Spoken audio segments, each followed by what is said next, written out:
بودكاست ناس عاديين. ايه بقى ناس عاديين دي؟ طيب ازيك الاول يا سيد. ازيك يا اسماء؟ انا لما عملت سيرش كنت بدور على اي حد شبهنا بيتكلم عن العلاقات.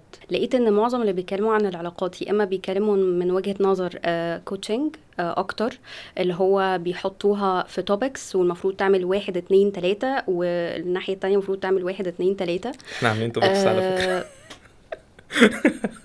لا مش عاملين بس مش مش توبكس هو ده. بالشكل، مش توبكس بالشكل يعني احنا الرخم. بنتكلم بشكل تلقائي. ولما دورت كمان لقيت ان معظم البودكاست معظمهم ناس من ايجيبت. امم اوكي. هما عملهم بتوع ايجيبت، معلش. والله مش بقول عليهم اي حاجه، بس ما لقيتش ناس عاديه زينا. اوكي. اوكي، اللي هي الطبقه بتاعتنا، اللي هي الطبقه المتوسطه، الناس اللي شبهنا، شبهي وشبهك. دول ما لقيتهمش موجودين. لقيت ان في جاب كبيره كمان. صحابي بيتكلموا عن الرجاله بوجهه نظر مرعبه جدا. انا ولقيت عارف، الناحيه كلهم التانية. مصطفى ابو حجر. ايوه بالظبط. ولقيت ان الناحيه التانية كمان رجاله كمان بعيد قوي عننا. فقلت ليه ما نتكلمش، نطلع نتكلم بصوت عالي. يمكن لما نتكلم ونقرب وجهات نظرنا من بعض، انا اطلع اقول وجهة نظري عاملة ازاي، وانت كمان هنقرب اكتر وجهات النظر، ويمكن في وقت ما نتقابل يعني. ونحاول برضو ان احنا نقول وجهات نظر الناس التانية برضو، يعني ما يبقاش بس وجهة نظر محمد واسماء، لا تبقى وجهة بالظبط. نظر اكتر. يعني احنا برضو بنمثل في الاخر فئة او جروب او مرحلة عمرية. وبالتالي ده برضو في الاخر التحديات اللي احنا بنمر بيها وبتقابلنا، هي بتقابل ناس كتير. ايوه عندك واحدة حق. من الحاجات اللي انا شفتها كتير في حياتي، ان انا كنت ببقى فاكر المشكلة فردية. مم. ولما بلاقي اكتر ان بتكلم مع ناس اصحابي او حتى بشوف على النت، بلاقي ان اوقات كتير جدا المشكلة بتبقى جماعية. ومش بس جماعية للناس اللي في مصر. يعني في مشاكل انا بتفاجئ ان في حد ممكن يبقى في اليابان وعنده نفس المشكلة بتاعت حد هنا في مصر، مم. برغم اختلاف الثقافات والسن وحاجات كتير قوي. بس احنا في الاخر هي التجربة البشرية، في الاول وفي الاخر هتلاقي في اتفاق كبير قوي ما بينها وما بين بعضها. ايوه عندك ف حق طبعا. بس احنا هنبقى بنتكلم اكتر علينا احنا، على المصريين. بالظبط. في تحديدا العشرينات والثلاثينات، هذه الفترة المعقدة لو اللي حد مفيش فيها حب حد بيتجوز. لو حد حب يسمعنا يعني في اليابان مثلا، ما عنديش مشكلة. بالظبط. اوكي، طب انا عايزه اسالك بقى سؤال. اوكي. هو ليه اصلا الناس بتدور على العلاقات؟ احنا تفتكر ليه؟ ليه الناس بتدخل علاقات؟ هو واحد عشان الإنسان غاوي فرهدة، فده أكيد. تاني سبب الناس بسببه بتدخل العلاقات، علشان الإنسان ربنا خلقه كائن جماعي مش كائن امم. فردي. احنا في الآخر يعني حتى الأساطير زمان بتقول إن الإنسان كان كائن ليه 4 إيدين وأربع رجلين ومش عارف إيه. والكائن ده اتقسم فبقى منه الراجل ومنه الست. فالكلام ده تقريبا زوس كان هو اللي عمل الاسم دي. بس حتى من ايام زمان، وحتى لما نيجي نبص في الدين وخلقناكم ازواجا، ففي الاول وفي الاخر هتلاقي ان احنا دايما ربنا خلقنا ان احنا في صورة ازواج او كائنات اجتماعية. وحتى لما نبص لها من منظور مثلا ان في الاخر الانسان تصنيفه من الرئيسيات، امم. اللي هم زي الشمبانزي والحاجات دي كلها. فهتلاقي في الاخر، طبعا يا جماعه مش قصدي زيهم ولا الموضوع ده، بس ده تصنيفنا اوكي. من منظور علم الاحياء وكده. لا حلو. انا عايزه اسالك بقى، انت اه. كسيد بتدور على ايه في العلاقه؟ انا كسايب بدور على ايه في العلاقه؟ الاسئله السخنه في الاول دي. طب اقول لك انا الاول، اديك هنت كده، اقول لك امم انا الاول بدور على ايه. اوكي. انا بالنسبه لي كاسماء، انا بدور في العلاقه اهم حاجه على الونس. دي اهم حاجه بالنسبه لي، ان انا الاقي ونس، الاقي صاحب بمعنى ادق يعني. يكون قريب مني، سواء يعني قريبين من بعض، افكارنا قريبه من بعض. هو ده يعني، هي دي simply، هي دي الحاجه اللي انا بدور عليها يعني. بس. حلو، انا بدور على نفس الشيء. وممكن اضيف ان انا كمان يفرق معايا جدا فكره الامان. انا بشوف ان الست هي عمود البيت واهم طرف في العلاقه. والست فعلا لو هي موزونه وشخصيه ناضجه، بتبقى احسن استثمار الراجل ممكن يعمله في حياته. فانا بدور على ايه؟ بدور على ست تكون فعلا تقدر تشيل معايا المسؤوليه. احنا في حياه صعبه جدا، مم. وكل واحد فينا بيعافر بطريقته. ففكره ان الواحد يلاقي حد موفر له جو امن وموفر له جو اسري، دي من الحاجات اللي بقت بتتشاف ان هي حاجه قليله. بس انا من وجهه نظري لا، هي حاجه عظيمه جدا يعني. محتاجين يا جماعه يعني نبقى على طول دايما بنركز على الدور ده، لان هو حاجه مهمه جدا. ايوه عندك حق. طب انا عايزه اسالك على حاجه تانية، هو امم لازم انا علاقتي بنفسي كاسماء تبقى مثاليه جدا عشان اقابل حد، ولا ممكن حد امم يستحملني بعيوبي؟ وهو المفروض ابقى عامله ازاي؟ يعني المفروض انا اوكي، ابقى كده ماشيه اللي هو كويسه جدا وصح جدا وكل حاجه مثالية يعني. يعني عشان الاقي حد. اوكي طيب، هو في كذا حاجة من وجهة وليه نظري الرجاله ما هنا. بقتش بتستحمل العيوب بتاعتها؟ ثانية واحدة، سؤال بقيتوا بس. بتجروا. عشان انا والله العظيم انا بتختفوا هطلع اجري بتجروا. دلوقتي. بس لو ماشي. لو هنتكلم في اول حاجة خالص، هو انا شايف ان برضو في خطأ دلوقتي شائع، او في اسلوب تفكير بقى منتشر جدا، اللي هو ايه، اللي هو حب نفسك، الترند المنتشر قوي، مم. اللي كل واحد يقول لك يحب نفسك، فانا اقعد اقول له طب اعمل ايه، فيقول لك اعمل حب الصح. نفسك بزياده قوي. اه لا، وفي بقى في مغالاة، المغالاة اه. ديت ايه يعني؟ في ناس مثلا بترجم حب نفسك اللي خلاص انا اي حاجة نفسي عايزاها فانا هعملها على طول. في طرف، في جزء اخر من حب نفسك دي، اللي هو بقى الواحد بيبدأ يعمل ايه الحاجات، الافعال اللي فيها اعتناء بالذات. في مثلا حد يقول لك ايه خلاص بقى انا هعمل مثلا سكين روتين، وفي حد يقول لك هير روتين، في حد يقول لك ان انا ابقى بروح العب رياضة، ده حب نفسك، ان انا مم. اتعلم اقول لا حب نفسك. اوكي، الافعال اللي الواحد ممكن يعملها كتعبير عن حب الذات لا نهائيه. فا ايه بقى النقطه، او ايه الليفل اللي احنا نقدر نقول عليه ده الليفل الصحي؟ مم. واكتر من كده ممكن يتحول لهوس مثلا. اوكي، طب خليني اقول لك انا من وجهة نظري. هو امم انا شايفة ان انا مش هقدر احب اي حد لو انا ما بحبش نفسي بالدرجة الكافية، وما فيش اوكي. حد هيقدر يحبني لو انا مش متقبله نفسي بالشكل المظبوط، اللي هو ما فيش فعلا مغالاه، اللي هو بهتم بنفسي، بعتني بيها، بحب الى حد ما شكلي. بقى عندنا مشكله دلوقتي ان في مثاليه بالنسبه لنا احنا كبنات، دي بقينا. والله وكرجاله، والله. والله لا، بس احنا عندنا الموضوع اكبر بكتير. ان لازم شكلي يبقى بيرفكت قوي، ما ينفعش ابقى شكلي مثلا تعبان مبهدل، كل حاجه لازم تبقى مظبوطه. فده حط علينا لود، تحديدا احنا كبنات بزيادة، احنا بنصرف فلوس كتير قوي على بص، هير انا روتين الحته دي هقطعك فيها وسكين كير. معلش، بس ورياضة وحاجات حلو. كتير. انا بص، النقطه دي بالذات انا هقول لك فيها، انا ملاحظ ان في ترند في الطالع، مم. ان بلاقي منتجات الهير روتين مثلا بتاعت الرجاله، ومنتجات البشره بتاعت الرجاله، بقى في تزايد على الاعلانات بتاعتها حتى. مم. يعني زمان كان يقول لك ايه، الراجل عنده صابونه واحده بس، والصابونه دي بيغسل بيها كل حاجه. والله انتوا ما بتعانوش لكن زينا. اكيد مش زيكم، وده ايوه طبيعي. طبعا. انا بشوف ان ده طبيعي اصلا. اه. بس الموضوع برضو بقى فيه تزايد. بقى الموضوع ايه، لا انت لازم قبل ما تنزل مثلا تحط صن بلوك، قبلها الصبح، لا في ناس يقول لك بالليل لازم تحط بالليل المرطب، مم. وما تتعرضش لاي نوع من انواع الضوء. مش عارف، شعرك لازم تغسله مش عارف السيرم الفلاني، مش عارف تحط عليه الزيت الفلاني، قصص كتير. ايوه. واحنا يعني كرجاله اغلب الوقت مش دي النقط اللي بتبقى فعلا في دماغنا، بس بقى الموضوع كبير.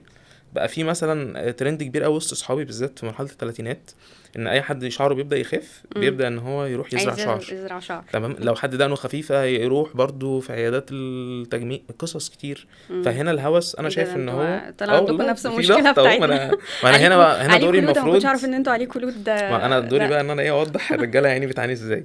ماشي. اوكي. فهتلاقي فعلا في ناس كتير قاعده بتجري طول الوقت في لهاث مستمر، ان هو يبقى في حته لا احسن، او ما يحسش ان هو لما بيشوف الصور المثاليه مم. ما يحسش ان هو متاخر كتير. الجيم حتى، ما في يعني، انا بحس ان مع الوقت برضو بقى الطبيعي ان لازم الراجل يروح الجيم. لو مش بيروح الجيم بيبدأ ان هو يعني يتشاف يعني بصورة مختلفة شوية، وفرصه حتى في العلاقات بتقل شوية.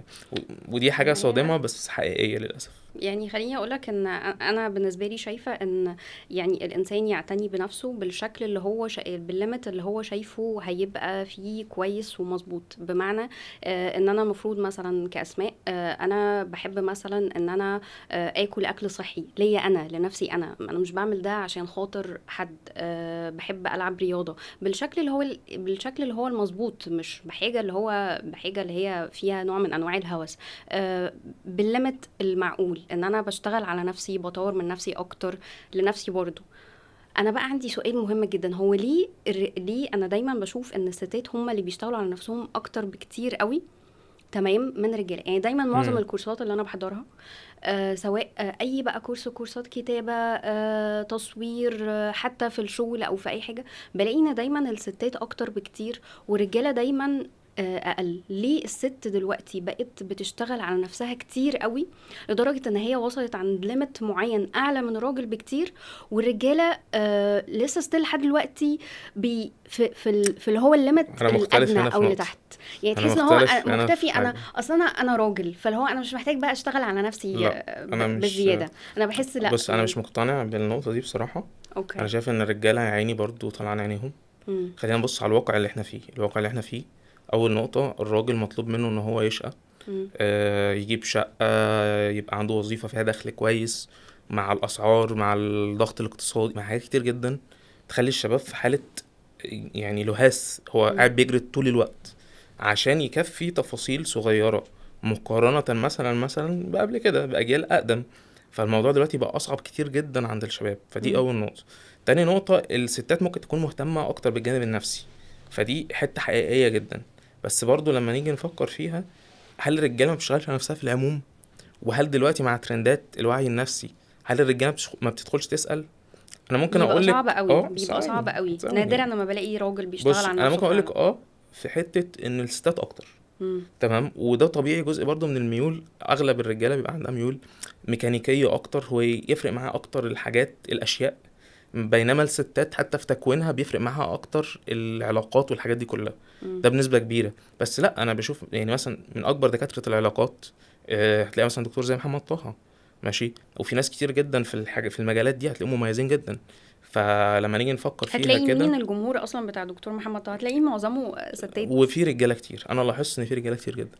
اه، اوكي. حتى لو يعني احنا بنقول معظم موجود، بس في الاخر تلاقي لا، في رجاله كتير بيشتغلوا على نفسها. وبعدين برضه بيشتغلوا على نفسهم في حاجات تانية في الحقيقة. يعني مثلا هتلاقيهم بياخدوا كورسات تكنيكال اكتر. امم. فهل هنا المغالطه بقى بتاعت ان الراجل ما بيشتغلش على نفسه، هل دي حقيقه؟ بنسبه في تكنيكال الجزء اكتر النفسي. بمعنى ايه؟ طب ما هي الست دلوقتي بتشتغل زيها بالظبط زي الراجل. برضو احنا بنتفحت في الشغل، مم. بنشتغل 8 ساعات كل يوم. بس لا، بنشتغل كمان على نفسنا. بيبقى عندنا كده تارجت ان احنا محتاجين نعمل 1 2 3 بنعملهم. فستات كمان بتشتغل برضو وقت طويل. اوكي، طيب بص، هي النقطه دي برضه فيها حاجه وبرضو مهمه. بيبقى عندها التزامات، يعني حلو. دلوقتي الست بقى عندها التزامات مادية كتيرة. طيب بص، هي النقطه دي برضه فيها نقطه مهمه، الا وهي ايه؟ في الاخر الراجل لما بيبقى بيطور نفسه في الشغل، جزء من تطويره لنفسه ده يبقى جزء من الشغل كمان على الكوميونيكيشن سكيلز، الشغل بتاع الليدرشيب، تيم وورك، الحاجات دي كلها من الحاجات اللي هو بتتطور فيه اصلا، بحكم ان هو عايز ينجح في الكارير. في حتة العلاقات، الرجالة ممكن ما يبقاش عندها التركيز ده قوي، ممكن ما تبقاش فاهمة ان العلاقات شقة. بس مع الترند اللي انا شايفه الفترة الأخيرة، وبقى في زيادة مستمرة للكلام عن العلاقات، بقى في تحديات كتير قوي الرجالة بتقابلها، أصبح إن مش هينفع إن أنا أبقى مركز بس في الشغل وأهمل العلاقات. يعني أنا ليا كذا واحد مثلا في أصدقائي المقربين مم. بيقول لي إن هو راح قابل سيرابي. أنت متخيل إن هو اللي اقترح ده؟ ده هتلاقيه ده عملة نادرة ده. ما هو هنا بقى ده اللقطة في واحد حاجة، اللقطة في واحد في إيه؟ وسط كام حتى لو حد. هو عملة نادرة، بس اه. أصبح إن في زيادة عمالة تحصل. ده من كام سنة ما كانش مقبول، كان غريب، كان هيتشاف إيه ده، قابل سيرابي، كانت حاجة مش منتشرة. بس دلوقتي نقدر نقول لا، في رجالة بتعمل ده، وفي رجالة بتشتغل على نفسها، وفي رجالة شاطرة جدا في الحتة السيكولوجي والحاجات دي كلها. يعني خلينا نقول إن الستات بتأشطر شوية في الحتة دي، بس اه. الرجالة جايين. يعني أنا اوكي. بشترك في الحتة دي. اتمنى ان الرجاله بقى يلحقوا يجوا، عشان يعني مش عارفه هيجوا امتى. يعني احنا هنقابلهم امتى، او انا كاسماء هقابلهم امتى؟ يعني ان شاء الله باذن الله في يوم من الايام. بس اتمنى ان يبقى في يعني فعلا الرجاله تشتغل على نفسها اكتر. يعني ما يبقوش واقفين عند ليميت او عند حته انه انا راجل ومكتفي وانا راجل، وهي دي الميزه الوحيده اللي فيه. طيب، هي في نقطة برضو هنا عايزين نفكر فيها. امم. حتة انا راجل ودي الميزه الوحيده، امم. هل دي نقطه حقيقيه فعلا؟ يعني هل حد شايف انه ليه افضليه في امم. العصر بتاعنا الحالي اه. علشان هو بس مجرد راجل فهو خلاص كده انا زي الفل في كل حاجه؟ انا حاسس ده بصراحه في ظلم للرجاله، لان انا اعرف رجاله كتير جدا بتشتغل على نفسها، فانا حاسس ان ده مش هو الواقع. فايه رأيك؟ بالنسبة للتجارب أو النماذج اللي أنا شُفتها، أنا دايمًا باشوف إن البنات هُم دايمًا حتى لو بصّيت على كل عيلة، هتلاقي إن البنات هُم اللي مضطرين إن هُم يشتغلوا أكتر على نَفْسهم أكتر من الولد. الولد دايمًا بيبقى ليه benefit إن هو راجل، فهتلاقي بدايةً إن هُم طالعين مع هي بعض بنفيت مثلًا. اصلا. هي دي بتبقى في عائلات، معظم العائلات سواء بقى يعني هما بيبقوا شايفين ان عنده الولد فده بالنسبة له حاجة كبيرة قوي. بيبقى طالع الولد مدلع، مدلل جدا من باباه هو في ومامته. كده تعارض اصلا، ايه. فكرة ان هو يبقى الولد امم. فمدينه شوية تقدير. اه. انا بشوف ان ده في تعارض مقارنة بفكرة ايه، فكرة ان في الاخر هو عليه مسؤولية كتير جدا. يعني في الاخر الولد ده لو في فعلا عيلة بتفرح بالولد، امم. هما بيبقوا رامين عليه كمان مسؤوليات كتير جدا. فهل هنا علشان هو الولد وفرحوا بيه امم. اصبح ان هو متدلع؟ هل ده النموذج الوحيد؟ طب. خليني اقول لك النماذج اللي انا شفتها حواليا او امم. حتى على المستوى الشخصي. انا بشوف ان لا، الراجل دايما بيبقى هو اللي واخد دايما الدلع، واخد الانتباه، واخد كل حاجة. في حين ان في المقابل البنت هي اللي بيبقى عليها دور اكتر، هي اللي بتتحمل مسؤولية اكتر، اكتر بكتير. وهتلاقي ده كمان فيما بعد بقى، هتقابله، هتشوف مثلا هم خلاص بيتجوزوا، هتلاقي ان الست هي اللي بتعمل حاجات اكتر بكتير من الراجل، هي اللي بتودي التمارين، هي اللي بتذاكر للولاد، هي بتشتغل على نفسها عشان تبقى شكلها حلو وتعجبه. في مقابل هو بيعمل ايه؟ هو بيعمل حاجة واحدة بس، ان هو بيشتغل امم. وبيرجع البيت يلاقي الاكل جاهز، وبس خلصت حرام القصة على عليكي كده. والله. انت يعني شلفطت الرجالة خالص. قوي. ايه ده؟ الرجالة هتكرهني بعد البودكاست ده، هيكرهوني قوي. يعني انا مش شايف ان الموضوع برضو بالليفل ده خالص. يعني خلينا نقول اوكي. برضو في حاجة انا هديك كريدت فيها للست، اللي هي ايه؟ تمام. اللي هي فكرة ان الست فعلا بتعاني في البيت. امم. المجهود المجهود بتاع البيت والتعامل مع الاطفال، وان هي تبقى مركزة في 50,000 حاجة. فعلا النقطة دي صعبة جدا. انا في فترة كنت باخد الكلام ده ان هو ده الطبيعي. امم. بس انا لما جربت اعيش لوحدي، لا يعني امي ربنا يا رب يديلها الصحه وطولة العمر ويبارك لنا فيها يا رب. يعني فعلا بتتعب كتير قوي. امم. واعتقد ده مش امي بس، ده امهاتنا كلنا. فالامهات بتتعب، والستات عموما بتتعب. بس تاني انا مش يعني النموذج اللي انت بتقوليه بتاع امم. الولد اللي واخد الدلع كله، واخد التقدير كله، واخد مش عارف ايه، ده مش هو النموذج الوحيد اللي في الحياة. يعني خليني اقولك بقى نماذج تانية انا بشوفها برضو لرجالة تانية. لا انا اعرف رجالة شايلة بتشقى من وهم في مدرسة. الولد بينزل وبيشتغل وبيصرف على البيت او بيشيل مصروفه. امم. يعني في ابهات كتير قوي يقولك عشان يبقى يطلع راجل بجد انا هشيله مسؤولية، فبيرميه ويفرمه حرفيا، بيتك عليه، بيقرص عليه. يعني انا اعرف ابهات كتير قوي مع ابنه ناشف جدا، مع بنته كل الدلع. مش بيقولك دايما البنت حبيبة باباها؟ امم. فاوقات كتير جدا ده بيبقى موجود. فهنقعد بقى نقول ده النموذج الوحيد، الراجل المدلع الطري اللي مش عارف ايه. لا ده مش النموذج الوحيد، بس ده موجود. في رجاله كتير مستهتره. في رجاله مؤذيه ما بتشيلش مسؤوليه، بترمي كل حاجه على اللي حواليها. بس ايه التاني؟ ده مش النموذج الوحيد. طيب هو السؤال ده هو كان يعتبر بالنسبه لي سؤال ملوش اجابه واحده او اجابه مثاليه.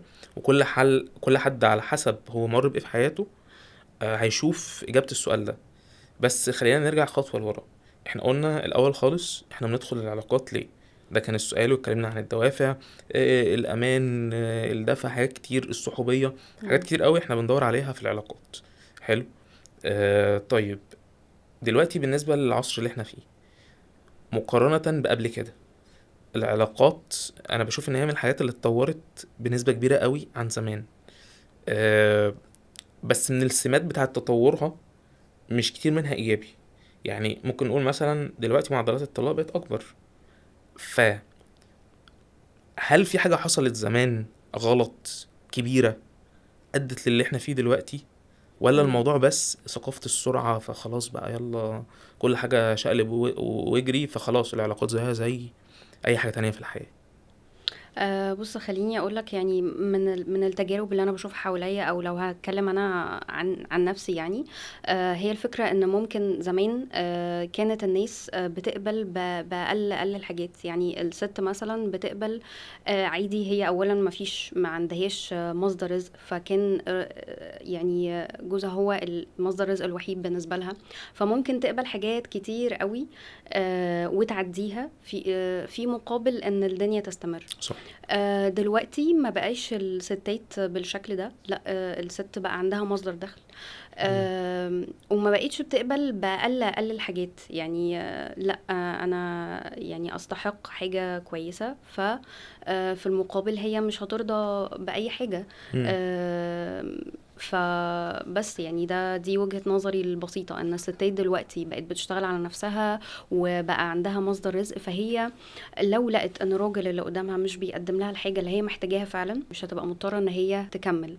وفي حاجة تانية كمان، ان هي الفكرة ان دلوقتي يعني انا بشوف من الطرفين بقى كل واحد مش فارق معاه قوي، يعني مش شايف قيمة التاني قوي. بقت الناس يعني مقدرة قوي لقيمة نفسها بزيادة، اللي مم. هو في حاجة كده بتقول اللي هو الحب غير مشروط، ودي حاجة بالنسبة لي حاجة يعني غريبة جدا، اللي هو مفيش حد يعني هيحبك حب غير مشروط ويعني ايه ليه؟ اصلا الحب الغير مشروط؟ اللي هو انا هحبك كده، عارف اللي هو افضل فعلا بلا احبك اي كده شروط، بلا اي بلا اي شروط يعني. حاجه. وده مش حقيقي، لا طبعا. انا المفروض يعني انا في علاقة دلوقتي، العلاقة دي بيبقى فيها بتديني الحاجة اللي انا محتاجاها، وفي نفس الوقت انا بدي للشخص اللي قدامي الحاجة اللي انا محتاجاه، هو بيحمي حدوده وانا كمان بحمي حدودي. بس فدي هي اهم حاجة في العلاقات يعني. اوكي طيب، انا في هنا نقطتين برضو عايز اعلق عليهم. مم. اول حاجه هنا انتي قلتي ان المعايير اختلفت، الست بالظبط. دلوقتي ما بقتش زي زمان. مم. حلو. دي حقيقه مم. وانا مقتنع بيها جدا، ان فعلا زمان البيوت كان فيها حاجات كتير قوي بتعدي، والحاجات دي مش طبيعيه، وأدت ان بقى اجيال كتير جدا طالعين عندهم ترومات، ده حقيقي. خايفين من العلاقات، مم. بيهربوا منها بكل الطرق، علشان هم ما شافوش نموذج صحي للأسرة. خلينا واقعيين، هو نموذج الأسرة جوانا بيتشكل ازاي؟ ما هو من بيتشكل من البيئة اللي خلال حوالينا.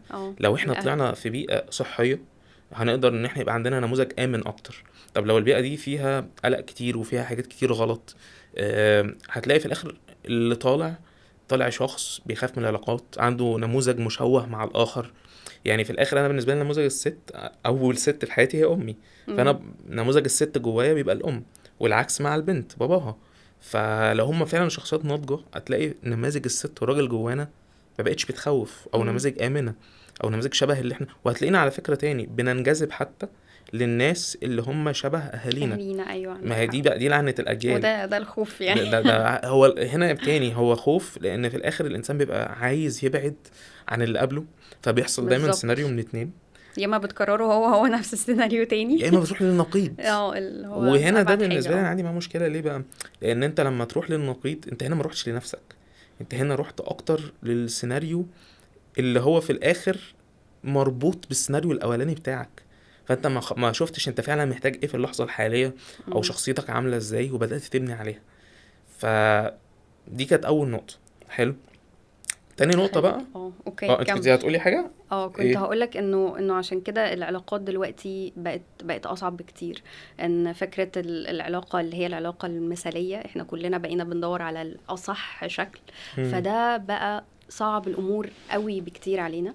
ويمكن عشان كده يعني انا يعني لو هتكلم على الجيل بتاعي، يعني بقى نادرا دلوقتي ما بلاقي حد يتجوز. يعني زمان كنا بنحضر افراح كتير قوي، مم.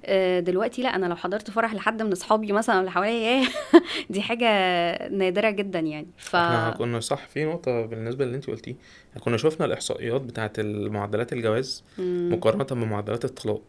ايوه. فمعدلات الجواز في مصر في آخر كام سنة عمالة تقل، ومعدلات الطلاق عمالة تزيد. ودي بالنسبة لي بصراحة هي صرخة. شيء مرعب. هي صرخة، ده استغاثة. يا مم. جماعة في حاجة غلط هنا بتحصل. يعني خلينا برضو يعني نوصل بقى لحتة، عشان النقطة دي برضو جوهرية. هننقرض. مش حتة انقراض، احنا ما شاء الله يعني ربنا يبارك، احنا كسرين لا 100 بس هو مليون غالبا مستريح. الجيل بتاعنا هينقرض يعني. يعني هو جيلنا خلاص. برضو، هو الجيل يعني هو جيل غريب، بس اه. يعني قبل ما ندخل في تعقيدات جيلنا، النقطة اللي أنا هنا عايز أقولها، إن بقى في نوع من أنواع الاستسهال، ان الشخص اول حاجه يعملها ان هو يسيب العلاقه اللي هو فيها، ويحصل طلاق ويحصل انفصال. يعني اوكي زمان الاجيال القديمه عاشوا في اوضاع سيئه جدا واكستريم، مم. وكان في جوازات بتكمل بال40 سنه وجوازات مسيئه، هي علاقه توكسيك يعني هي تعريف ايوه. العلاقه التوكسيك، ومكمله 40 و30 سنه وطلعت اجيال. وتيجي تسالهم يقول لك ما احنا كملنا وعيالنا زي الفل اهم، وعيالهم طالعين مليانين ترومات وقرف. بس ايوه لما نيجي نبص عندك حق. عليها فعلا هنلاقي ان لا يا جماعه ثواني معلش، ده كان غلط. بس فكره ان احنا نبقى بنتخلى عن بعض في اول مطب دي، مم. واللي بقيت بشوف في علاقاتي، يعني انا اعرف علاقات كتير جدا يعني العلاقه كانت بتنتهي في اول شهر جواز. ايه ده؟ يعني يعني ما اعرفش إيه، يعني اكيد في حاجات بانت اكيد، مم. بس للدرجه دي يعني؟ فدي بالنسبه لي بصراحه مبهره. فهنا احنا محتاجين نقف، هل فعلا المعدل الكبير قوي ده طبيعي؟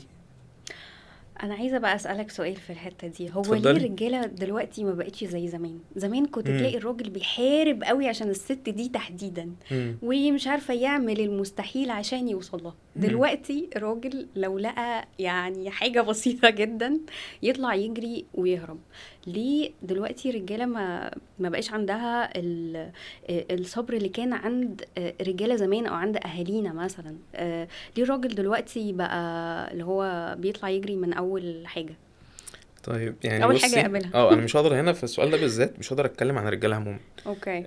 بس لو هقول الخطوط العريضه، الخطوط العريضه اللي الرجاله بتجري علشان طبعا اكيد هو مش مجنون، هيلاقي بنت مقبوله والبنت كويسه ومتزنه نفسيا وناضجه وهيطلع يجري، الا لو هو مم. عنده مشكله كبيره. تمام، واكيد ده موجود في الحياه. بس لو هتكلم على شخص سوي وطلع يجري بسرعه كده، ده غالبا هو لقى حاجه كبيره. فدي نقطة. وتاني نقطة من النقط برضو اللي أنا بشوفها إن أوكي، يعني خلينا برضو متفقين إن دلوقتي بقى الخسائر الكبيرة قوي في العلاقات بتخلي إن الشخص لو هو مش قادر يبلع حاجة حتى لو صغيرة ما يعديهاش. مم. ليه بقى؟ لأن الحاجة دي افرض فضلت مضايقاه، يعني هو مثلا ولنفترض جدلا إن هو مش قابل حاجة في البنت اللي هو قابلها كشكل مثلا. مم. حلو. ف طب ماذا لو فضل مكمل في العلاقة دي وهو عنده عدم الرضا ده جواه؟ في ناس هتعرف تقبل ده، في ناس تقول لك لا انا بشوف ورا المظهر. وعلى فكره خلينا واقعيين برضو، مع الوقت الموضوع ده ما بيبقاش اكتر حاجه الواحد بيفكر. عمري ما هصحى من النوم لو انا متجوز مثلا انجلينا جولي مثلا وهقول يا ده انا ايه ده، ايه القمر ده. خلينا واقعيين، الانسان فعلا في الاخر هو لما بيتجوز انسان اخر بيبقى خلاص، يعني هو شافه في كل حالاته. ف فحته الوقوف عند الشكل مش من النقط اللي بيقف عندها كتير. بس هو لو في الاول وفي حاجه مش عاجباه زي كده والموضوع بالنسبه له ما وصلش لليفل القبول، مم.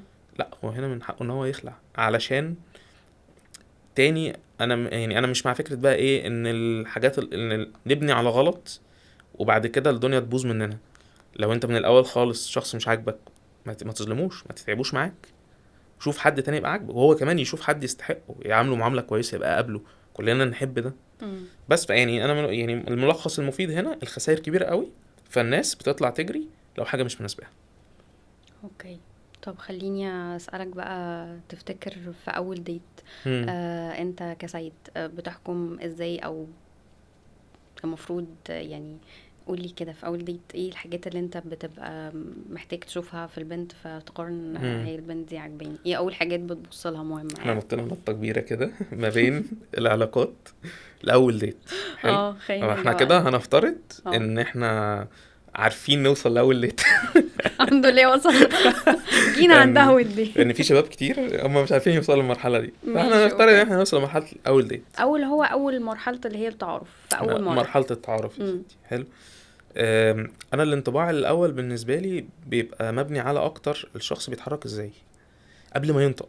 امم. في ناس بحس دخلتها وطاقتها كده هي طاقة حد حركاته محكومة، حركات جسمه كل حاجة محسوبة مخططة.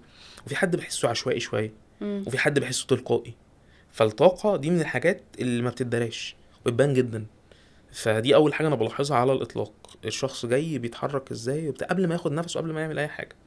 حلو. فدي أول نقطة. تاني نقطة اهتمامه بنفسه، دي برضو من النقط اللي بتفرق معايا جدا. بشوف ان لو حد فعلا مهتم آه، بالاخر هو هيبقى عامل احسن حاجة عنده، وده مش خداع، مم. ده علشان هو مدي للموضوع اهميته. زي ما انا لو رايح انترفيو في شركة، انا هبقى رايح باحسن لبس عندي، كل حاجة متظبطة. وهنا تاني ده مش فيكينج ات، لا ده علشان فعلا الموضوع ليه اهمية. في حتة بقى الاهتمام بالهيئة دي نقطة مهمة جدا. بعد كده نبدأ في الكلام. مم. بس في نقطة هنا، يعني قبل برضو ما ندخل في حتة الكلام، احب اعرف برضو منك انت شايفة الموضوع بيمشي ازاي. طيب، هو انا في اول تعارف اول مره بالنسبه لي اهم حاجه ان انا احس ان انا قاعده يعني مع حد انا مرتاحه معاه، مش حاسه ان انا متكلفه. هم. في ناس بتبقى اللي هي عامله كده، فاهم؟ متنشنة. فدي اصلا يعني لا بيقفلوني من اول مره، هم. فانا بس محتاجه. وطبعا اهم حاجه زي ما انت قلت فعلا يبقى حد مهتم بنفسه، جاي مقابله لطيفه.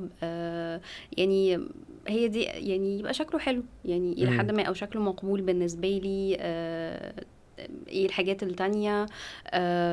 يبقى بيتعامل بحقيقته. هم. يعني مشكلتنا ان احنا دلوقتي في وقت معظم الناس بقت بتزيف الحاجات يعني، او هم. اللي هو مش بيظهر بالحقيقة بتاعته. ف... فلا مش لازم تعمل كده خالص. وفي رجالة كمان بيبقى جاي اول مرة دي اللي هو حاسة ان هو داخل كأنه هم. داخل حرب مثلا، اللي هو اه. انا محتاجة ابهرك. لا، انا عايزاك تظهر بحقيقتك. يعني دي اهم حاجة بالنسبة لي، ان انت تبقى بتتعامل يعني تبقى شخص متواضع. في ناس برضو بتبقى بتتعامل شوية يعني بأفورة. هم. لا، ما تأفورش، خليك تعامل طبيعي. بس دي اهم حاجة بالنسبة لي. يعني انت عايزة تقولي ان الموضوع بيبان. اه، بيبان جدا. هم. حلو وفي قوي. احنا قلنا اول حاجة احنا بناخد بالنا من ايه من بعيد. مم. حلو. مم. وانتي قلتي هنا كذا حاجة منهم حقيقة الشخص. بس في مثال كده يعني، او مش مثال، هو حاجة من زمان قوي، تكلم حتى اراك. اه، بالظبط. فايه بقى في كلام الشخص اللي قدامك بيبدأ فعلا يوضح لك حقيقته؟ هل في حاجة معينة كده بتاخدي بالك منها في الكلام في الاول مثلا؟ بص، هي في حاجات بتلفت نظري في الأول. يعني مثلا امم. لو هو بيتكلم عن علاقة ما سابقة، امم. آه، لو هو بيتكلم عن الشخص السابق ده بشكل مش ألطف حاجة، مش أحسن حاجة هي كان فيها وفيها وفيها وفيها. لا، بحس ان ده بيخوفني شوية. امم. آه يعني لو هو بيحكي بوجهة نظر موضوعية ان حصل واحد اتنين تلاتة، ماشي، اوكي، تمام. بس في ناس بتبقى بتحكي الحاجة كأنها لسه في قلب الموضوع لسه يعني. طازة. بالظبط. فده بيخوفني جدا ده يعني. شخص ما عملش موفينج اون. اه. يعني اي حد بحس ان هو عنده المشاعر قوية قوي عن موضوع قديم، ده هنا بالنسبة لي هو كده ما حررش المشاعر اللي جواه، ما عملهاش بروسيسنج امم. فبقت تطلع بنفس القوة. فانا ايوه، برضو عندك حق. بالنسبة لي لا، ده مش من الحاجات يعني غالبا كده الواحد داخل في علاقة ريباوند، احلى ايوه، ريباوند بالظبط. عليك يا انا معلم. انا هبقى كوبري. اه بالظبط، انا خلاص هبقى كوبري انا للعلاقة التالتة. اهرب، يعني الحاجة اللي انا بقول لاي حد عليه اجري على طول. ماشي. طيب، فدي نقطة. طيب النقطة التانية، احنا قلنا هنا ان كل واحد هيبقى بيتكلم كلام حقيقي، امم. بس يتكلم قد ايه؟ بص، هو حسب. يعني اول مره هيبقى كافي بالنسبه لي ان هو بيبقى بيدي زي بريف كده، اللي هو الخلاصه بيعمل ايه في شغله وفي حياته. هي اول مره دي انا بس ببقى يعني محتاجه اعرف هل انا امم. متقبله الانسان اللي قدامي ده ولا لا، متقبله شكله، متقبله طريقته في الكلام، اسلوبه. أه حاجات اللي هي يديني هنت بسيط كده بيعمل ايه. بس هي دي مجرد هي اول مقابله، هي دي اللي انا محتاجه يعني اعرف الحاجات فيها، يعني اللي هي التفاصيل. مش تفاصيل تفاصيل يعني، بس امم. بتعمل ايه في شغلك، بتعمل ايه في حياتك، اصحابك، عيلتك، بس حاجات بسيطه يعني. بس. بصي، هو النقطة دي بالذات انا بحس برضو ايه، انا بحس ان في ناس بتبقى حافظة دباجة كده معينة، اه. وتدخل بقى الدخلة يا معلم انا كوبي هبيع لك بيست. انا هبيع لك هو بيدخل يقول نفس البقين في ايوه. كل فيرست ديت تقريبا. اه. في ناس على فكرة دي بقى نقطة احنا يعني، في ناس ماشي. اديني قناصة، هنت. اه. هي بتصطاد فيرست ديتس، أمم. ما عندهاش يعني خلاص هي شخصيتها خلصت في الفيرست ديت. فالناس دي بقى ايه، بس هما بيبقوا مبهرين قوي في الفيرست ديت، فتلاقيه داخل بقى محضر بقى، بصي بروفايل يا نهار ابيض يا نهار ابيض، تقول ان الشخص ده جامد جدا. أمم. بس فعلا يعني لو دخلتي بقى اعمق شويه، بتلاقي الدنيا ايه، خربت خالص. وغالبا الاشخاص دي بتبقى من الاشخاص اللي هي بتختفي لوحدها. يعني انت هتلاقي نزلت الديت مش حاسه ان في حاجه غلط، تمام، وقلبك مستريح، وكلمتي صاحباتك، مم. وشكلي كده هقابل حب حياتي، واحلى اختفاء عليكي. هي خلاص بتحصل كده كتير جدا. بيختفوا هم خلاص، هو ابهرك وخد اللقطه، تمام كده، الايجو اتبسط والدنيا تمام، فهيطلع يجري بعد كده. مم. انا برضو بحس ان يعني دي من النقط اللي ما بقتش خلاص تبهرني. بقيت بحس ان في الاخر الفيرست ديت جميل ومهم ان يبقى الشخص مريح بالنسبه لي، بس هيبقى مريح مع الوقت اكتر لما يبقى فعلا نفس الافعال آه، بتحصل بنفس الطريقه. مش شخص جامد قوي وحلو قوي اول يوم، والايام اللي بعد كده الدنيا فيها ضايعه يعني. مم. ف ماشي، احنا كده خلصنا فيرست ديت ولا لسه؟ خلصنا خلاص. ايه رأيك بقى نبدأ على الحاجات اللي هي المهمة؟ الريد مم. فلاج ايه اول ما اشوفه؟ انا بخاف اول من ما كلمه تشوفه ريد فلاج دي والله. اول ما تشوفه بتجري. يعني ربما انا السيء في قصه احدهم. كلنا هذا الشخص يعني. قولي ايه الحاجات اللي انت اول ما بتشوفها في البنت مم. خلاص بقى بتعمل كده؟ اه، هنزعل الستات شكرا. مننا بقى بس ايوه. وهنتضرب النهارده. احكي لي عن التجارب اللي انت مريت بيها، وقولي ايه الحاجة اللي انت اول ما اه شفتها جريت آه. على طول. بصي، الريد فلاجز انا امم. بشوف ان هي مش حاجه واحده، ومش كلها بنفس القطر. بس ان الريد فلاجز مثلا اللي بتبقى واضحه قوي، ان يبقى الشخص بيتكلم بشكل نيجاتيف عن كل حاجه.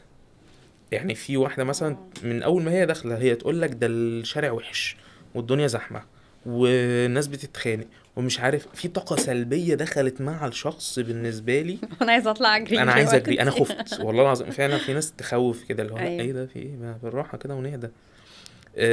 فدي من الحاجات اللي فيها ريد فلاج. الحاجه التانية ان في بنات بحس ان هم بيدخلوا في اول ديت يحكوا لك قصه حياتهم، قصه حياتها تقعد كامله. تحكي لك بقى لو اه يا نهار ابيض، اللي هو وانا عندي في 4 ساعات. 5 سنين حصل لي الموقف الفلاني. انت اه. انا كده مش بس ببقى عرفت حياتها هي، ببقى عرفت حياتها واصحابها وحياة اصحابها وحياة اهلها. اللي هو في ايه، امم. اوفر شيرنج بشكل مرعب. غالبا برضو دي من النوعية اللي بعدها بتختفي غالبا. امم. في بقى موقف انا يعني عمري ما هنساه، هو ده ما حصليش بس يعني انا شفته، يعني واحد صاحبي حكاهولي وكده. امم. آم، ان هو راح للبنت وراح لها بالعربيه، وما رضيتش تركب العربيه غير لما ينزل يفتح لها الباب. فهنا ده من اوكي. اكبر الريد فلاجز اللي انا شفتها في حياتي. هي دي الاستحقاقيه المبالغ فيها. اه. انا بقيت شايف ان اي واحده كده، يعني يا نهار ابيض، رن ليه؟ لان لا، الحياه مش كده، الحياه مش كده خالص. يعني راجل يعني وانت الاكسترا مايل وراح لحد هي بيتك. افورت بالزياده. لا ده مبالغه بجد. هي كانت محتاجه يعني خد ستيب كتير قوي. انا بقول لك لا، الموضوع فعلا مرعب. اه. فانا يعني بالنسبه لي برضو الاستحقاقيه المبالغ فيها دي لا، ابعد واجري. ممكن بقى اخر حاجه خالص نقولها في حته الريد فلاجز. في شخصيات بتبقى ما بتعرفش تسمع خالص، وتحبي تحكي طول الوقت. اه ده بيبقى مرعب ده قوي. محور الكون. انا قابلت انا قابلت راجل طب ما كده. تقولي لنا بقى. والله. تقولي لنا عملتي ايه مع محور الكون. والله انا فعلا يعني كنت قعدت مع حد قبل كده كان كتعارف، و امم. يعني هو ما كانش بيديني فرصة ان انا اتكلم، ودي كانت حاجة مرعبة جدا امم. بالنسبة لي. يعني كنت اجي اتكلم، هو اصلا ما كانش يعني ما كانش بيسمع الكلام اللي انا بقوله، هو كان امم. بيكمل حكي في نفس الحاجة اللي هو بيقولها. وعارف اللي هو حد هو بيستعرض عضلاته بمعنى اصح، يا يعني نهار اللي ابيض. هو انا امم. راجل فظيع ويعني وبعمل حاجات كتير، اللي هو يعني حسسني اللي هو طب يعني ماشي اوكي، انت بتديني هنت عن نفسك، اسمعني بقى. امم. فاديته فرصة تانية. قلت يمكن انا يعني مش صح، بس لا يعني ما كانش بيسمعني اصلا. امم. فده كان مرعب قوي بالنسبة لي، مش عارفة. لا مش يعني، لو يعني هو المفروض ان هو يديني فرصة ان انا اتكلم اعرف عن بالظبط. نفسي. كنت دايما اوجه له اللي هو انت محتاج تسألني عن حاجة، عايز تعرف اي حاجة عني، اللي هو لا هو كان فاكر عنده الاجابات اصلا. اه. طب يعني هو ما جاش في باله مثلا. انتي مش مهم، عارفه اللي هو اه. انا مش مهم، انا كاسماء مش طب مهم، هو نزل المهم. ليه؟ يعني انا ببقى عايز اعرف الشخص ده بيبقى نازل ليه بجد. هي يعني هو في ناس بتبقى، يعني هي في ناس بتبقى مش شايفه غير نفسها في العلاقه، امم. يعني انا اهم حاجه، فانا بحكي عن نفسي، انتي بقى مش مهم يعني. خلاص يعني انا بتركن على جنب، مش اهم حاجه بالنسبه له يعني. فده طبعا من الحاجات المرعبه اللي طبعا الانسان لازم يطلع يجري فيها يعني. طب ايه بقى الريد فلاجز بالنسبه لك؟ بص، هو عاده مش هتبان من اول مره، امم. لان طبعا كل الناس في اول مره بتبقى متأنقة بقى ومظبطة الدنيا كل فكل حاجة الناس جميلة. بتبقى عارف اللي هو ايه، انا جاي ابين نفسي. لا، بيبقى في حاجات، بتبقى باينه شويه يعني. امم. احس مثلا ان هو، مش شرط يبقى ريد فلاج يعني. ممكن يكون حاجه مثلا مش متناسبه معايا، او هو مش مناسب بالنسبه لي. كاسماء حد مثلا بيتوتي جدا، امم. وانا بحب الخروج والفسح والانطلاق. حد مثلا، ده برضه كان حد قابلته اللي هو، آه لا هو شايف ان انا هلغي حياتي تماما امم. تماما. اوكي. هو كان المفروض حد يعني، كنت هسافر يعني. امم.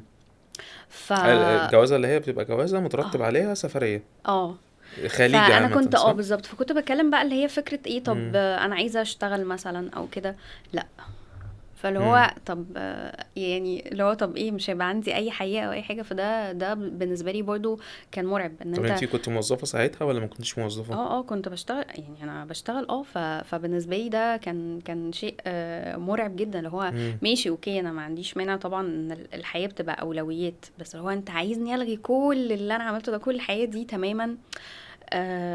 طب انا يعني هقابل ايه ولا هلاقي ايه امم. يعني؟ فده كان بالنسبه لي مرعب برضو. ده كان ريد فلاج بالنسبه لي. بس انا بشوف حاجة في النقطة دي بالذات، انا بشوف ان لو واحد عايز واحدة مم. قاعدة في البيت مم. ما بتشتغلش، يروح لواحدة كده من الاول. ايوه بالظبط. في نقطة برضو، يعني برضو عشان ايه الجملة ديت هي بتتقال كتير قوي، بس ما يعني ما حدش بيقول التكملة. التكملة ايه؟ ان في بنات ما بتبقاش واخدة الكارير اولوية، مم. هي بتشتغل علشان ده يعني ده اللي بتحتموا عليه المرحلة، ان هي من الاخر كده في ممكن مسؤوليات في البيت مرحله بتساعد، مؤقته يعني. مرحلة اه. مؤقتة لحد ما ايه ما يبقى عندها مسؤوليات اخرى. مم. في بنات كتير اعرفهم كده.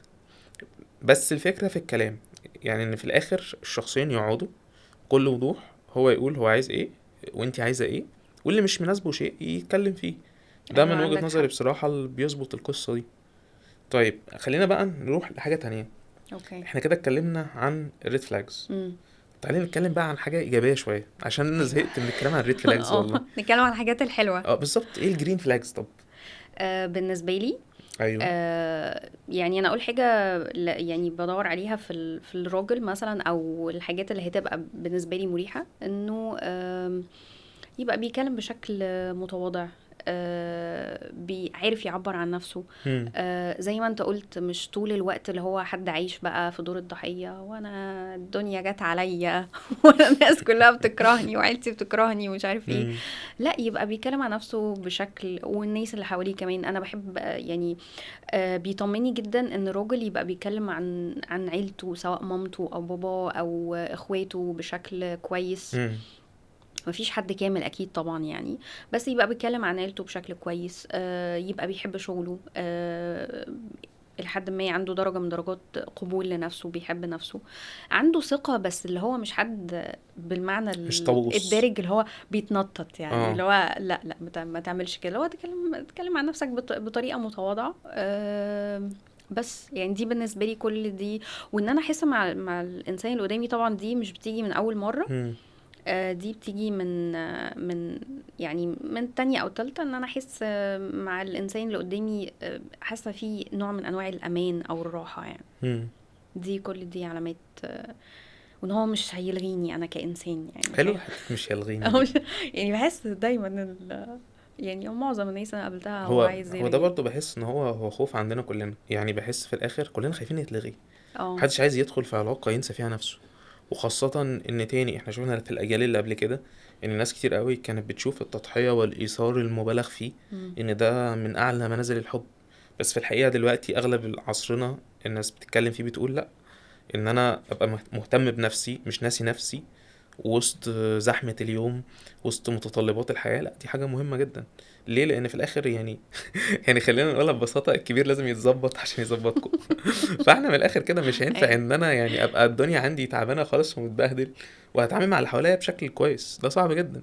لكن ايوه لو انا عندك عرفت حق. احافظ على نفسي هتبقى الدنيا حلوة. مم. بس طيب اقول انا بقى الجرين فلاجز بالنسبه لي. ماشي. من اكتر الحاجات اللي انا بشوفها جرين فلاج مم. هي ان البنت تبقى بتعرف تسمع كويس وبتعرف تتجاوب، أم، وبتدي اجابات زي ما انت قلت كده، حته ان هي حقيقيه. انا برضو عندي المؤشر بتاع الاصطناع ده مم. يعني. بس في نقطه هنا، يعني انا اغلب الناس تقول لك ايه، الشخص يتكلم حلو عن اللي حواليه. ما في ناس بتتكلم حلو عن كل الناس، مم. فده بالنسبه لي بيبقى مؤشر برضو ان في حاجه غلط يعني. انا مش هنا، مش عايز ابقى انا الشخص اللي عنده تراست ايشوز بس. لا، في ناس اكيد هيبقى عندك مشاكل معاهم. مم. فانا يهمني في الاخر ان الشخص يبقى بيتكلم بشكل موضوعي. شخص مثلا احس ان هو يعني كان بيناسبني. من الحاجات اللي بتناسبني مثلا ان هو يبقى عنده مرونة في التفكير. مرونة التفكير دي يعني انا عندي اكيد هوايات مختلفة عنه. هي ممكن تبقى بتحب حاجات، انا بحب حاجات تانية. فاحنا مش شرط نحب نفس الحاجات، مم. بس لازم يبقى عندنا قدر ما من المساحة المشتركة، ان انا ابقى قابل ان هي بتحب الحاجات المختلفة دي ومحترم ده، ما بسفهش منها. في نفس الوقت العكس، يعني لما اجي اكلمها مثلا، انا راجل عندي اهتمامات فنيه، بحب الكتابه وكنت بعمل عروض حكي، حاجات زي كده. فحاجه زي كده بالنسبه لي لما اجي اتكلم فيها مع حد، ما احبش ان حد يقول لي ايه، انت بتضيع وقتك، او ده ممكن يبقى بيأثر بالسلب على الكارير. لا اوكي، ما هو دي حاجه بالنسبه لي ودي حاجه. مم. ففكره ان الشخص يبقى عنده المرونه الفكريه، دي نقطه بشوفها ان هي يعني قليله بس في محلها. طبعا يبقى بيتكلم بقى بالقدر المناسب، ما مم. بيتكلمش كتير قوي ولا قليل قوي. يبقى في نوع من انواع الصراحه. ما بحبش المراوغه، ما بحبش الاجابات اللي غير مباشره. في ناس كده بحس ان الواحد مضطر يفك شفرتهم. انا ما ببقاش حابب العب اللعبه دي. انا بحب الشخص وبيريحني الشخص اللي هو مباشر وواضح، اللي هو من الاخر كده ايه، تمام، هو الراجل مش حابب حاجه هيوضح لك، لا هيسيب مساحه للتخمين، ولا لو كنت مهتم كنت عرفت لوحدك. وفي نفس الوقت تاني هو عارف هو عايز ايه ومش عايز ايه. يمكن ده على فكرة بيرمي في حتة الشخصية القوية. في بنات كتير بتعرف الشخصية هقول القوية لك بالنسبة لها. طبعا انت بتضحكي عشان اي الحتة دي من الحتت اللي احنا اتناقشنا فيها كتير جدا. بالظبط. يعني الرجالة دايما بيخافوا من الست اللي شخصيتها قوية، الواضحة والصريحة. الرجالة بتخاف من الوضوح والصراحة. انا بقى اللقطة في ايه، انا مم. مش شايف كده. وبرضه قلت لك قبل كده القصة دي، اللي انا شايفه بالظبط مم. ان هو مش بيبقى خوف من الوضوح والصراحة. بالعكس، انا بالنسبة لي ان شخص يبقى واضح وصريح ده مريح بنسبة كبيرة. ليه بقى؟ لان هنا الشخص اول حاجة هو عارف نفسه، وتاني حاجة هو بيطلب اللي هو عارفه. يعني اوكي. اضرب لك مثال عن بالنسبه لي الشخصيه القويه. مم. الشخصيه القويه كمثال ايه، في بنت، البنت دي كان واحد صاحبي بيتعرف عليها، هي دلوقتي خلاص يعني ان شاء الله يعني على وشك الجواز خلاص. طب هو بيتعرف الحمد عليها، لله، دي حاجة كويسة. ما بالظبط. ست شخصيتها قوية هي هتتجوز. بالظبط، وهحكي لكم يعني، انا هحكي دلوقتي هي اوكي. شخصيتها قويه، شكلها عامل ازاي. تمام. ف وهو بيكلمها رفضت جدا ان هي يبقى في اي نوع من انواع ان هي تبقى بتنزل تقابله قبل ما يبقى في حاجه رسمي. مم. حلو، مش بس كده، ده هي اتكلمت مع مامتها وحددت وقالت يعني هنا بقت بتاخد اكشنز بوضوح شديد، مم. عشان هي من وجهة نظرها هي مش عايزة تبقى بتخطف ده، مش عايزة تحس ان هي في موضع فيه كأنها بتسرق. اه. تمام. بغض النظر عن ممكن تتفق او تختلفي مع قناعاتها، مم. بس فكرة ان هي كانت واضحة في قناعاتها وقالتها، وبعد كده لما جه وقت الاكشن خدته. دي مم. كلها حاجات فيها اشادة. بعد كده لما هو اتقدم لها كان في حاجات، في اعتراضات من الاسرة عليه، بس اعتراضات فعلا ما كانتش في جوهر شخصيته، كانت اعتراضات ممكن نقول عليها فرعيات. فهي عملت ايه، لا هي اتكلمت قالت لباباها انا عندي استعداد اتنازل على النقط دي، لان النقط دي فعلا مش اساسيات. مم. وهي كانت مختلفة معاها بشكل كلي، لان هي هنا البنت هي عارفة هي عايزة ايه، وعارفة هي عايزة تحدد شكل حياتها عامل ازاي. باباها كان على فكرة باباها كان حاطط شوية معايير عشان يضمن مثلا ان هي تبقى في حتة كويسة، او بنته مستريحة او مش عارف ايه. بس هي تمام. لما بقت فاهمة نفسها، لا قدرت تقول له والله مش ده اللي هيخليني مستريحة، اللي هيخليني مستريحة كذا كذا كذا كذا. انا بقى صاحبي بيكلمني عنها بطريقة عاملة ازاي لغاية هذه اللحظة شايلها لها، والكلام ده من سنتين، مم. وكل شوية يحكي القصة لحد. فعشان في ناس كتير تقعد تقول لك ايه، الرجاله ما بتقدرش، او بعد كده بص بقى، بص هي عملت كده، فهيجي مع انت الوقت بتتكلم عن هتلاقي حالة بقى. نادرة. مش هو ليه كل حاجه بنقولها حاله نادره؟ طب ما تيجي ايوه. نتكلم عن الحاجات الحلوه يمكن تنتشر. ماشي، كانوا الحاجات الحلوة لعلها صح. وعسى تنتشر. بس انا عايزة اسألك، ليه دايما الراجل امم بيخاف من الست اللي شخصيتها قوية؟ ما هو هنا فين الخوف؟ بعيدا طب عن. خليني اقول لك الراجل بيبعد عن انهي ست. ماشي. ماشي، الست اللي داخله تناطح، بمعنى ايه بقى؟ في ستات بتبقى عندها طاقة الذكورية عالية جدا، اوكي. تمام. طيب خلينا برضو نوضح حاجة هنا، ان في حاجة اسمها طاقة الأنوثة الأنوثة وطاقة الذكورة. طاقة ماشي. الأنوثة دي طاقة ناعمة هادية مش عارف ايه، فيها اهتمام بالجماليات، روحانية. طاقة الذكورة هي طاقة تنافسية عنيفة، فيها غضب وهكذا. فانت لما تيجي تبصي هتلاقي ان لا، في ستات كتير شايفة ان هي لما تقف تزعق لراجل ان هي كده شخصيتها قوية. مم. فلا، مش دي القوة اللي الراجل بيدور عليها.